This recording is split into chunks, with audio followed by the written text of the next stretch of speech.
So we have a laptop here. This is actually an Acer Travelmate. Ang processor nito is an i3, but it comes with an NVIDIA RTX. And to be exact, this is a 4GB dedicated NVIDIA RTX 2050. Now, the big question is, since this laptop comes with a 4GB RTX 2050, kaya ba itong Intel processor na i3? Some say na it could be a bottleneck, or other term is a choke point. Now, ano ba ibig sabihin ng bottleneck or a choke point? To be exact, parang isa isang wine bottle. When you pour a wine, hindi naman lahat yan bubuhos eh. Onti lang ang mabubuhos dyan. And that's what we call bottleneck. Or the other term na sinasabi nila ng choke point, na for example, sa kalsada, you're driving in a 4-lane, or one side 4-lane, and then all of a sudden, naging 2 lanes or 1 lane na lang. Of course, pag nabawasan yung lane, nagiging traffic. And that's what we call the choke point or a bottleneck. Since this is running a 4GB dedicated RTX 2050, kaya bang sumabay ni i3? Kaya ba niyang i-provide ang maximum performance ni RTX 2050? So mamaya, mag-gameplay tayo dito. Mismo ako magsusubok sa games kung bottleneck ba ito or swabe naman itong laptop na to sa gaming.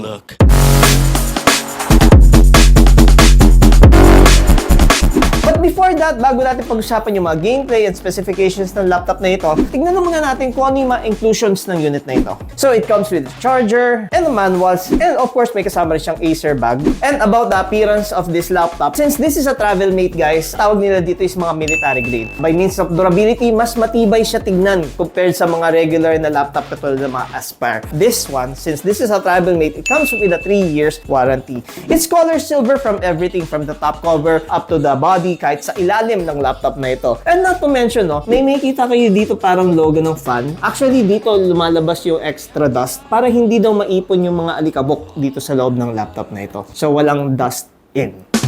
Of course, nandiyan yung sticker ng i3 and yung RTX. And on this side, we have here the ports like the Type-C, HDMI, and the USB Type-A. On the other side of the laptop, comes with an audio combo jack, a USB Type-A, and an Ethernet port, including a Kensington lock. And we almost forgot, dito pala sa harapan, meron siyang SD card slot and the light indicator. Hindi ko napansin yun ah. Sa likod, nandito yung exhaust out ng laptop. Sa harap ng laptop, nandito yung kanyang mga speakers. And then since this is 15.6-inch laptop, it comes with an alphanumeric keyboard, but it is not a backlit keyboard. So the width is 14-inch and the depth is 10-inch. The height is less than an inch, while the weight of this laptop, 1.9 kilograms, and the viewing angle of this Travelmate, 180 degrees. So the processor of this Travelmate is an i3 13th gen, that is a 1350U. A total of 6 cores because it comes with 2 performance core and 4 e-cores, total of 8 threads. The base is 1.2 GHz while the turbo boost is 4.5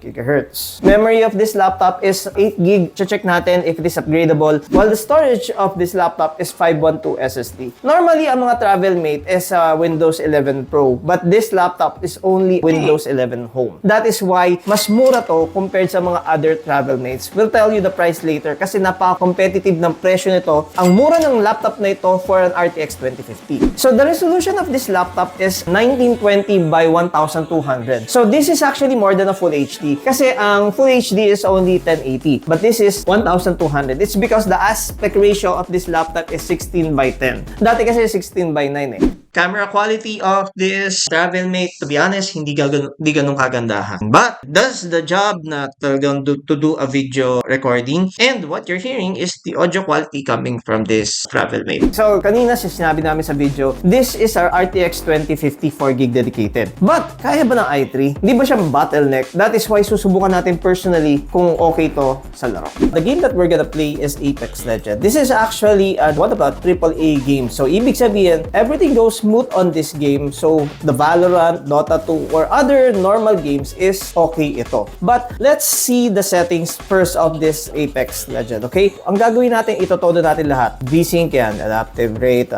enable. Syempre, since this is just 4GB, dyan lang siya, 4GB. And then, enable ultra.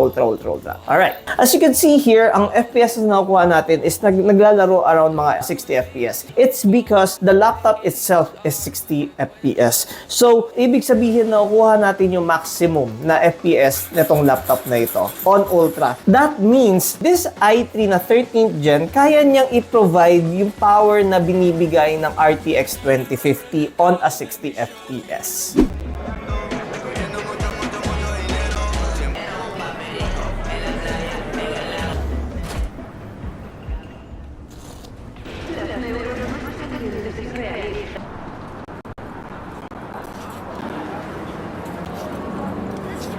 So, underneath the chassis, okay, so malaki yung chassis nito Travelmate na to. And there's a lot of opportunities to upgrade. Example, the memory. Currently, may naka-install na 8GB dito. So, there's actually another free slot na pwede ka pa magdagdag na memory. Even dun sa SSD, this is the 512 SSD. And there's another free slot na pwede ka pa mag-add ng M.2 SSD. The Wi-Fi card is here, the battery is here. There's actually a lot of opportunities pa. Baka kasya dito 2.5 SATA eh. The processor here, and the GPU is near the fan. Medyo nakulangan lang ako sa fan niya kasi kahit paano, this is an NVIDIA RTX 2050. Sana man lang dalawang fan. Pero nakita nyo naman dun sa nilaro nating games, parang nasa 70 degrees lang ang kanyang init. Pero ayun, just to sum it up, pwede pa kayong mag-add ng extra memory and ng extra SSD dito sa laptop na ito. And of course, this comes with 1 week replacement and a 3 years Acer manufacturer warranty. Now, let's start with the cons of this Travelmate. Number 1 is yung webcam niya. Hindi maganda yung quality ng webcam niya, but it does the job para to do video call or video conferencing. Pero pag magsa-selfie ka or you're gonna do a video record, ganit yung webcam nito, hindi maganda quality. And isa rin sa hindi maganda quality niya ay yung kanyang sounds. Tunog niya is lata, ganyan. So, I would suggest na if you're gonna play games on this one, use a headphone or use an external speaker.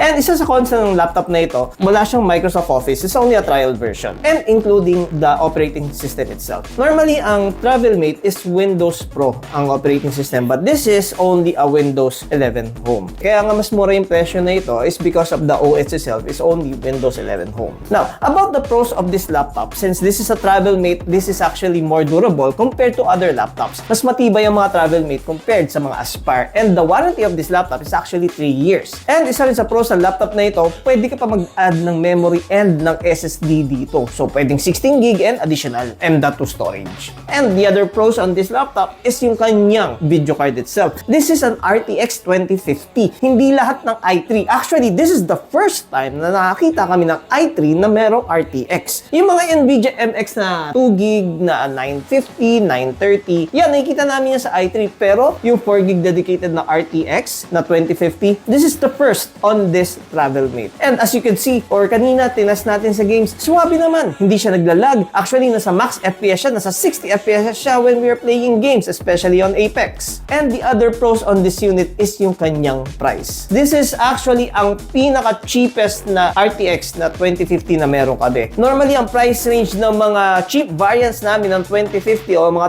3050 is mga nasa 40,000 and above. But this one is only 34,000. This is actually ideal sa mga customers na naghahanap ng mga gaming laptop pero hindi sapat ang kanyang budget. Then, try to consider this. Yes, it is only an i3. Pero kasi ang i3 13th Gen na to, mas mabilis na sa i5 11th Gen. Kaya nga kahit hindi pa namin to binavlog, marami nang bumibili nito. At first, they had this confusion na bottleneck ba ang i3 na RTX 2050? Now, tinry natin sa games. Actually, it's receiving the max FPS which is the 60 FPS kasi yun lang naman na FPS nitong laptop na ito. Well, we could try it on a different monitor kung kaya niya mag-juice up or kaya niya mag-provide na mas mataas pang FPS. In case that you will be interested on this laptop, this will be available to all of our branches nationwide. So sana nakatulong tong video na ito. Then again, this is Tito Dustin. Thank you for watching. Have a good day. Bye-bye. There's an error in the code. Let me show you. Let me show you.